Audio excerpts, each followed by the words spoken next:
কি কি বলছিস এসব? ফাটা তোর বাপের বিড়ি চুরি করে খাচ্ছিল? হ্যাঁ, তা নাই তোর কি বলছি? আমার বাপের সামনে আবার আমাকে ফাঁসিও দিল। ভোদার বাল, অমন ছেলে যদি আমার হতো না, গাড়ে প্যাচ দিয়ে গাছের ঢালে উল্টো করে ঝুলিয়ে রাখতাম। এক কাজ কর, তোর ছেলেকে বুঝিয়ে বাজিয়ে একবার ক্লাবে নিয়ে আয়। মালটাকে কোনায় ফেলে গাড়ে এমন পাড়া মেরে ধরবো না, ওর চোদ নামে বেরিয়ে যাবে।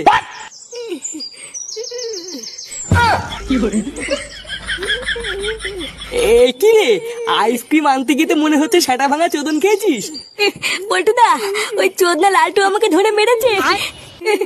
বাড়া আমাকে একা পেয়ে কি মারা মেরেছে পল্টুদা, তুমি জানো না? কি, লালটু তোকে মেরেছে?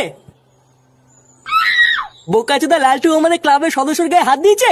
বাড়ার দোকানে ঢুকে যদি খলখল করে পুঙ্গানো মারতে পারি, আমার নামে পল্টু না। এ বাড়া, এত খোঁজ যাচ্ছিস কেন?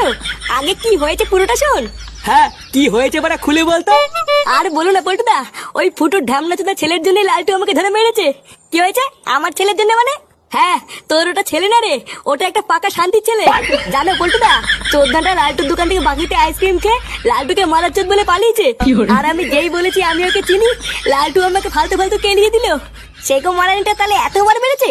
বাড়া আমার মান সম্মান সব পুঙ্গা মেরে দিল। আজকে ওর সেটা আমি ভাঙবই। দেখ ফুটো, তুই তোর ছেলের কি করবি কি না করবি আমি জানি না, তবে ওরা তোর ছেলের আজকে আমি সেটা